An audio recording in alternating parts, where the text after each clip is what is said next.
நெல்லை திருச்சி ரெண்டு இடங்கள்ல முன்னிலை நிலவரம் அப்படின்றது தபால் வாக்குகள் தான் தரணிதரன். ரெண்டு நெல்லை திருச்சி இதுல பாஜக முன்னிலையில் தபால் வாக்குகள் என்ன பண்றதுல முன்னிலையில் இருப்பாங்க. முதல்ல 5 ஓட்டு எண்ணிருப்பாங்க சார். அதுல ஒரு பாஜக கேண்டிடேட்டோட குடும்பத்தினரா இருப்பாங்க. போக போக பாருங்க அங்க டெபாசிட் வராது அந்த தொகுதியும். இப்ப கடந்த முறை திருச்சியில் திமுக கூட்டணி அதிக வாக்கு வித்தியாசம் கண்டிப்பா சார். அதான் சார் வரப்போகுது. அதான் 5 ஓட்டு 10 ஓட்டு இப்ப கவுண்ட் ஆயிருக்கும். நீங்க இன்னும் ஒரு 2 மணி நேரம் 3 மணி நேரம் கழிச்சு பாருங்க. போன தடவையோட பெரிய மாதிரி இந்த தடவை நமக்கு வெற்றி வரும். ரெண்டும் ஒன்னாயிடுங்க. மீண்டும் மாறிட்டே இருக்கு. உங்களுக்கு எண்ணிக்கை ஒவ்வொரு சுற்றிலும் ரொம்ப குறைவான. எனக்கு பாஜக ஸ்போக்ஸ் பர்சன் இப்ப நல்ல விஷயம். ஏன்னா இப்ப அட்லீஸ்ட் 1 அப்படின்னு ஏதோ தப்பி தவறி 5 ஓட்டு 10 ஓட்டு என்றதுனால வருது. அதனால அதை வச்சுட்டு அவங்க ரொம்ப சந்தோஷப்பட்டுக்கணும். அதே மாதிரி இப்ப சிறுபான்மையினர் பத்தி பேசினாங்க. அது ஏன் எப்படி சார் நம்பிக்கை வரும் இஸ்லாமிய நண்பர்களுக்கு? சிஏஏ என்ஆர்சி கொண்டு வரும்போது அதிமுக யாரோட கூட்டணியிலிருந்து பாஜகவோட அப்ப பாராளுமன்றத்துல மேல் சபையில எதிர்த்து வாக்களிச்சாங்களா? கிடையாது. அப்ப அப்ப இருந்து அவங்க கட்சி ஓ பன்னீர்செல்வம் அவர்களும் சரி எடப்பாடியார் அவர்களும் சரி அதை கண்டிக்கல. இன்ஃபேக்ட் அதுல 2 பேர்ல ஒருத்தர் அதை பாராட்டி பேசினாங்க. இப்ப என்ன வேணாலும் பேசலாம். அதெல்லாம் இஸ்லாமிய நண்பர்கள் கேட்டிருக்காங்க, புரிஞ்சிருக்காங்க. அதனால அவங்களுக்கு யாரு ஆபத்து, யாரு அவங்களுக்காக இருக்காங்க அப்படிங்கறத நம்ம யாரும் பிரிச்சு பார்க்க கூடாது. ஆனா ஒரு மத்தியில ஒரு ஆட்சி, ஒன்றிய ஆட்சி ஒண்ணு, ஒரு தரப்பு மக்கள் சிறுபான்மையினர் இஸ்லாமியர்களை இடையூறு கொடுக்கணும்னே ஒரு ஆட்சி நடத்தும் போது சரிங்களா, அப்ப ஒரு பாதுகாப்பு அவங்களுக்கு தேவை. அது தமிழ்நாட்டில் திராவிட முன்னேற்ற கழகம் தருது. பிரியன், நெல்லையில் நயினார் நாகேந்திரன் தொடர்ந்து முன்னிலையிலேயே இருந்துட்டு இருக்கிறார். திருநெல்வேலி பாஜக அணியினர் நம்பிக்கையோடு பார்த்த தொகுதியா இருக்கு. எப்படி புரிஞ்சுக்கிறது? இல்லை, பாஜகவினர் பாஜக கூட்டணியினர் நம்பிக்கையோட பல தொகுதியில பாக்குறாங்க. அதாவது தருமபுரியை பாக்குறாங்க, வேலூரை பாக்குறாங்க, திருநெல்வேலியை பாக்குறாங்க, ராமநாதபுரம் பாக்குறாங்க, தேனியை பாக்குறாங்க, சென்னையை பாக்குறாங்க. அவங்க ஒரு 8-9 தொகுதிகள் நம்பிக்கையோடு எதிர்பார்க்கறாங்க.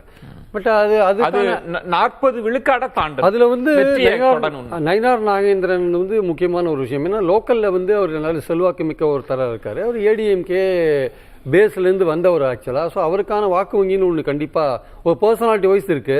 ரெண்டாவது காங்கிரஸோடைய கேண்டிடேட் கன்னியாகுமரியிலேருந்து கொண்டு வந்தீங்க ராபர்ட் ப்ரூஸ் ஒருத்தரை போட்டாங்க, நெல்லையில போட்டிருக்காங்க.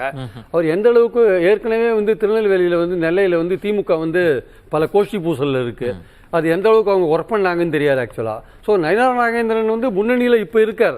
ஆனா இதுவே கூட பின்னாடி மாறுவதற்கான வாய்ப்பு கூட இருக்கிறது தற்சமயம். ஆனா அவர் ஒரு டஃப்பான ஒரு போட்டியை கொடுப்பார் என்பது நிச்சயம். அதுல எந்த சந்தேகமும் கிடையாது. உத்தரப்பிரதேச நிலவரம், முன்னிலை நிலவரம் பார்க்கிறப்ப 39 பாஜக, 17 சமாஜ்வாதி, 5 காங்கிரஸ் நிலவரம் வந்திருக்கு. பிரியன், முன்னிலை நிலவரம். தபால் வாக்குகளா இவிஎம்மா? தபால் வாக்குகளோட எண்ணிக்கை தான் வருது. 17 + 5 அப்படின்றது. அதாவதுங்க ஒரு சராசரி உத்தரப்பிரதேசம் இந்த தேர்தலை பொறுத்த மட்டும் ஒரு சராசரி மனிதனோட எண்ண ஓட்டத்தை நான் உங்ககிட்ட சொல்லணும். அதுதான் இந்த ஓட்டுக்கெல்லாம் காரணமா இருக்கும். வேலையில்லா திண்டாட்டம், விலைவாசி உயர்வு. மேடம் சொன்னாங்க தமிழ்நாட்டில் விலைவாசி உயர்வுனாங்க. அதுக்கு மத்திய அரசு மாநில அரசு ரெண்டுமே காரணம். அவங்க மாநில அரசை குறை சொன்னாங்களே தவிர மத்திய அரசை குறை சொல்லி பேசவே இல்லை. எந்த மீட்டிங்லையும் ஏடிஎம்கே பேசவே இல்லை.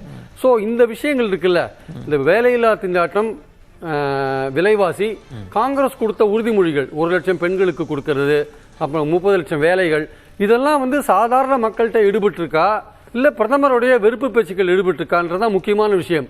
இப்போ உத்தரப்பிரதேசம் ஒரு நர்வ் சென்டர், இது பாஜகவுடைய லெபார்டரி. அது ஆக்சுவலா அந்த லெபார்டரியில கிட்டத்தட்ட ஈக்குவலான ஒரு ஃபைட்டா தபால் ஓட்டுல கொடுக்குறாங்கன்னா, தபால் ஓட்டு ஒரு மிடில் கிளாஸ் அரசு ஊழியர்கள் போடுற ஓட்டு. மிடில் கிளாஸ் அரசு ஊழியர்கள் என்ன மனநிலை வச்சிருக்காங்களோ அது கீழ் லெவல் வரையும் மக்கள் வரையும் பரவறதுக்கான வாய்ப்பு இருக்கு. சோ இது ஒரு டஃப்பான ஒரு போட்டியில கொண்டு போய் முடிக்குமோ அப்படின்ற ஒரு சந்தேகம் இருக்கு. ஆக்சுவலா ராகுல் அகிலேஷ் அணி ஒரு நெருக்கடியை கொடுப்பாங்க. உத்தரப்பிரதேசத்துல உங்களுக்கு ஒவ்வொரு இடங்கள் குறைவதும் உங்க கூட்டணிக்கு ஒரு நெருக்கடியா மாறும்ன்றதுதான் முன்பு சொல்லப்பட்டது. தபால் வாக்குகள்லயே ராகுல் அகிலேஷ் 17 + 5 22, 39 வெர்சஸ் 22 இருக்கு. எப்படி புரிஞ்சுக்கிறீங்க? ஒரு விதமான நெருக்கடி உத்தரப்பிரதேசத்துல இருக்கோ?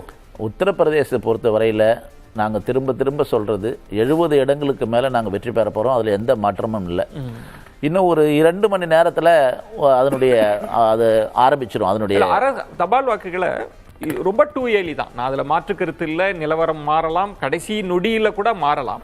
ஆனா அரசு அதிகாரிகள் இவர்களுடைய எண்ண ஓட்டமே சரிக்கு சமமா இருக்காங்க. அதுவே அரசு அதிகாரிகளே மொத்தம் 11,000 ஓட்டு இருக்குது தபால் ஓட்டுன்னு சொன்னா இது வரைக்கும் அரை மணி நேரத்துல எத்தனை ஓட்டு எண்ணிருப்பாங்க. ஏன்னா ஒவ்வொரு கவரும் பிரிச்சுட்டு அதை கையெழுத்து வந்து வெரிஃபை பண்ணணும், நிறைய வேலை இருக்கு. அதனால இது வந்து மிக மிக மிக ஆரம்ப கட்டம். இது வந்து அவர் சகோதரர் சொன்ன மாதிரி திமுக பிஜேபிக்கு ஒரு வந்து சொந்தா சந்தோஷம், ஆனா காங்கிரஸுக்கு சொந்தா நாங்க இப்போதைக்கு எதை பத்தியுமே கவலைப்படல.